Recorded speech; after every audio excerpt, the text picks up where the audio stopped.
waiter's attention by blinking in Morse code. To get the waiter's attention by blinking in Morse code. To get the waiter's attention by blinking in Morse code. To get the waiter's attention by blinking in Morse code. To get the waiter's attention by blinking in Morse code.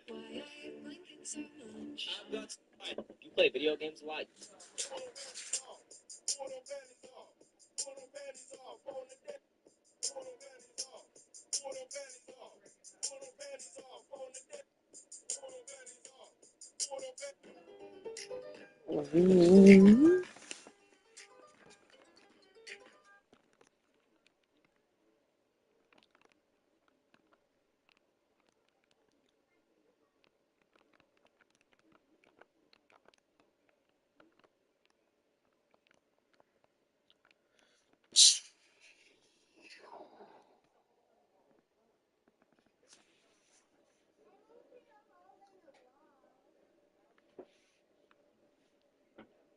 You can do this. You can do this. You can't do this.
Yo, what's up?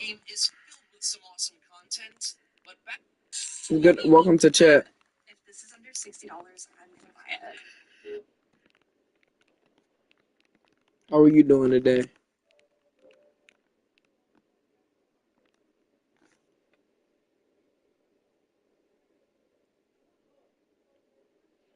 Thank you.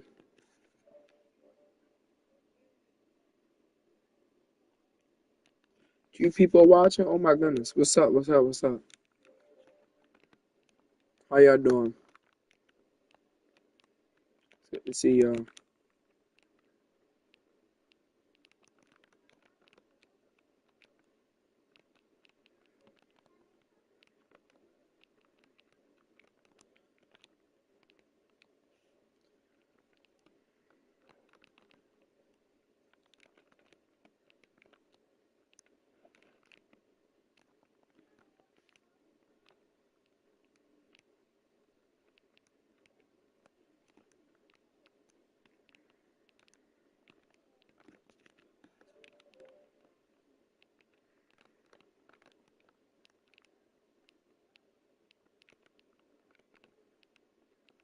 I might have to pull up the stream.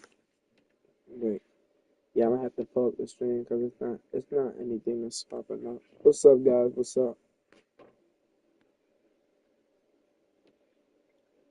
Wait.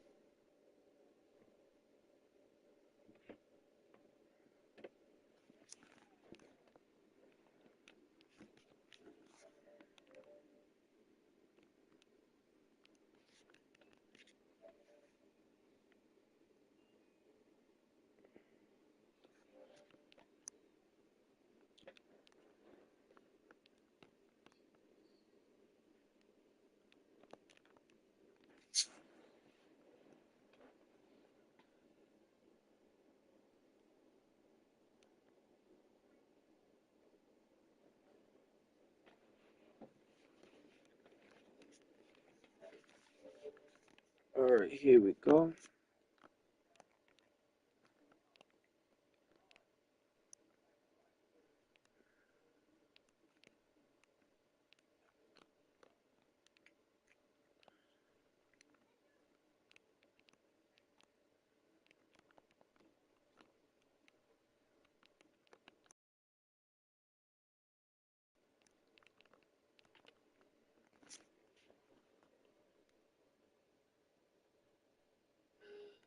Battling a somewhat forgettable villain really falls flat by comparison. Now in 8th place, we have Nimona. So in my champion ranking video, I did not in fact count Nimona as a champion. This is because I actually consider her to be more of a super boss than a true champion. Okay, so first let's talk about Nimona as a character. And she's quite honestly one of the best we have gotten in modern Pokemon. She is an awesome and challenging. What's up, guys? What's up? What's up? Out amongst the cast of.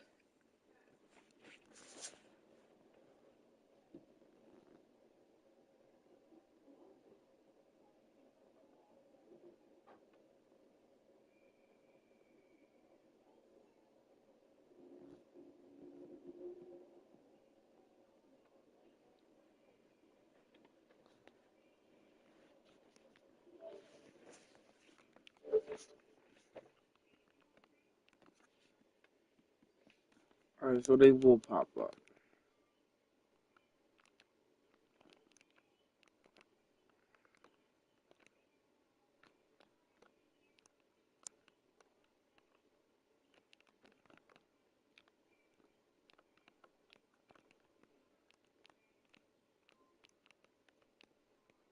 We're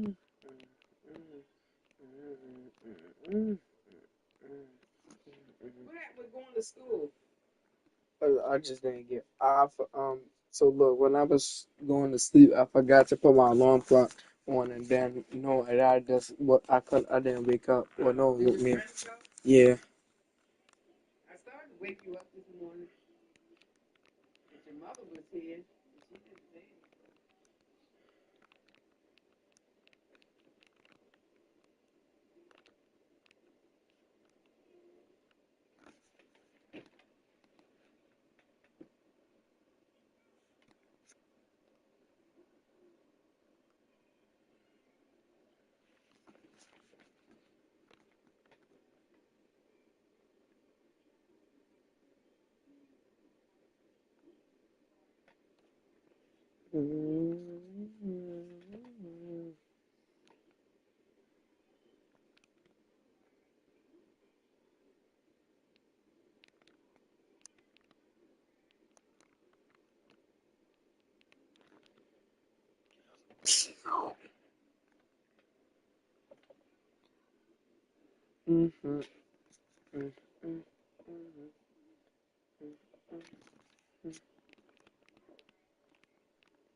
Pretty boring characters from Paldea, but now let's discuss her role as a super boss. So the battle with her takes place in the epilogue of the Teal Mask DLC, and just like always, Nimona offers us a massive challenge. Her team's obviously pretty fluid based on which starter we selected. However, she will always lead off with a Lycanroc. A Lycanroc that will in fact look to set up stealth rocks, which is kind of a bit wild for a normal in-game battle. But besides the rock dog, she will also always have a powerful Komodo. Let's get it. Let's go, chat. A solid Palmon, too. Then the rest of her team will vary based on which starter Pokemon you selected. While all of her teams are very strong, I'd say her toughest team will come if you, the player, selected Fuecoco. Mostly because her team will have so many counters to a Skeledirge, as well as just great Pokemon overall. Milotic is obviously a very solid and bulky Pokemon. Then Infernape and Meowscarada are objectively great, and these two actually do an incredible job of covering each other's weaknesses. But regardless of her team composition, she will always offer a major challenge. Everything on her team is level 86 or higher, which does make her the highest leveled super boss we have seen thus far. In all, I really only have two faults with this super boss battle against my queen Nimona. Those being one, none of her Pokemon actually have held items, which definitely nerfs her. And two, you have to buy expensive DLC to even experience this awesome battle. But other than that, Nimona is an absolute rock star and an awesome super boss. In 7th is Steven Stone. Why Game Freak made the decision to have Wallace take the champion crown from Steven and Emerald is something I will never understand. However, in Pokemon Emerald, we still get the opportunity to take on Steven, and here, he's even more powerful. After you become champion, you can find Steven deep within Meteor Falls, and his team here is actually the exact same as it was in Ruby and Sapphire. Except here, all of his Pokemon are ridiculously high leveled, and they all have much better movesets as well. His Skarmory is a very solid and very bulky lead, with very few counters in Hoenn. Then his Claydol is another great utility mon, as it'll look to set up screens for the rest of his team. He also has both Hoenn fossils who play very well off each other and actually have very few counters. Meanwhile, he also has an Aggron, who's normally a very scary Pokemon, but Stevens here is for some reason a special attacker. But still, his Metagross is as threatening as ever here. Here, in its Super Boss form, it comes in at a scary level 78. And I mean, this thing has some of the best stats in the entire game. Mix in a sick and diverse moveset, as well as a Citrus Berry, and this thing's gonna be a beast in battle. So this means, even when Steven isn't technically the champion, he is still the strongest trainer in Hoenn. And in this Super Boss battle with him, it's just never gonna be easy. Next up is Barry. Serena and Callum, please take notes, because this is how a rival Super Boss battle is supposed to go. Barry might be a bit of a goofball, but as a Super Boss, he actually brings the boom. Here, we're taking a look at the post-game weekend battles in Pokemon Platinum. Initially, it's kind of a tough battle, as Barry is a pretty solid rival in his own right. And if we want to face Barry at his absolute best, then you're actually going to have to beat the Elite Four a whopping 20 different times. But once you do, Barry turns into a Pokegod with this team. I mean, just look at the levels of these Pokemon. And trust me, everything's gonna hit really hard. Most of his team is absolutely sick, but I really have to highlight Barry's starter. It'll come in at the insane level of 85, and it can totally wreck your entire team. And actually, for an entire year of real life time, Barry's starter here was actually the strongest NPC Pokemon in history. Now, this was quickly dethroned by a certain yellow mouse, but I'm sure we'll see more on that later. To be honest, this battle here with Gary is the toughest overall we have seen thus far on this list. The main reasons as to why he only comes in at 6 is because he's super goofy, which doesn't give off super boss vibes, and it's also really, really difficult to get him at his best for this battle, too. In 5th place is Wally. Rally Pally.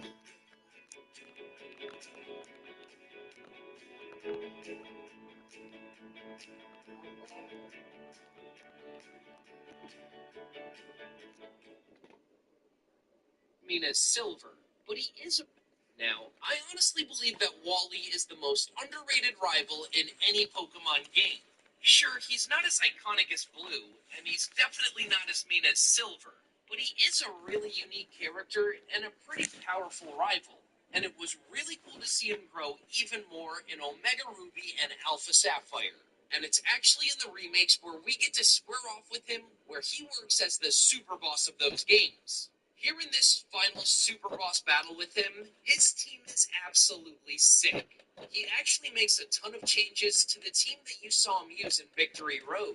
He now has a Roserade, Talonflame, Azumarill, Magnezone, Garchomp, and of course, his Gallade. Now this team is very well balanced and has some major hard hitters like Talonflame, Garchomp, and his Mega Gallade. But here in the final battle, all of his Pokemon are very high leveled, with his Gallade peaking at 81. And honestly, this team is actually competitively viable too. Every Mon here has the best ability possible, with Talonflame having Gale Wings, Azumarill with huge power, etc. But every Mon also has a really good equipped item as well. Garchomp has a Rocky Helmet that stacks onto its Rough Skin ability. Magnezone has an air balloon, for obvious reasons. And then finally is his Mega Gallade, who is far and away the strongest NPC Mon in all of ORAS. If this thing can set up just one Swords Dance, then you might quickly find yourself in some deep trouble. So yeah, Wally's team is super juiced, especially for such a meek and shy character. With the exception of his lead Roserade, just about any of these Pokemon can turn into sweepers and ruin your entire team. If you're able to unlock this super boss battle with him, then you better be ready for the fight of your life. In 4th place, we have Cynthia. I know I said in the intro we aren't looking at league members or champions, but we're not talking about this version of Cynthia. We're talking about this version. Yep. As crazy as it might sound, I legitimately think it's a canon event for every single Pokemon player to unknowingly wander into that random house in Undella Town. I really don't think Cynthia needs any true introduction. We know her, we fear her, and for some reason, she made the inexplicable trip to Unova to fuel our nightmares in both sets of Black and White games. Yes, she is indeed in both the originals and in the sequels with pretty similar super boss teams. However, I do find her Black and White team to be slightly tougher than the sequels. This is because she literally has 2 Pokemon with no weaknesses on her team, along with the rest of her usual powerhouse team members. We all know quite well how strong her Garchomp is, and the same holds true for both her Lucario and bulky Milotic. And actually, in the original Unovan games, she even has a powerful Braviary too. This team is just absolutely stacked, and all I can say to you is good luck. Then in the sequels, she might be slightly easier, but by no means is this actually an easy fight. Now, she has a Togekiss and Glaceon swapped in for Electros and Braviary. Glaceon is definitely a downgrade from Electros, but Togekiss actually might be better than Braviary. I mean, it is a full-on Paraflinch set, and I guarantee it'll give you a headache. Overall, Cynthia truly is a legend, and she is one of the most iconic and imposing characters in Pokemon history. In 3rd place, we have Anne. as a character himself and is arguably the most beloved across the entire Pokemon franchise. He's just so layered and interesting, and one of the most fleshed out characters in the whole series. But here, we're going to be discussing the super boss battle we have with him in the sequel games. So this battle takes place well after beating the League, and you actually already have to have beaten N1 at his castle before you get to face off with him again. And here, he'll be using a different team based on this season, but every single Pokemon he uses comes in at the ever so high level of 80. And let's be honest, these levels are just insane, and there's a good chance you'll be pretty underleveled by comparison. If you ask me, I'd say his toughest squad to overcome is the Autumn team. This team is definitely the most versatile, and it's comprised of some pretty Oh baby, oh bulky baby, Pokemon that actually do a great job of covering each other's weaknesses. And that's not to mention a good half of his team is getting defense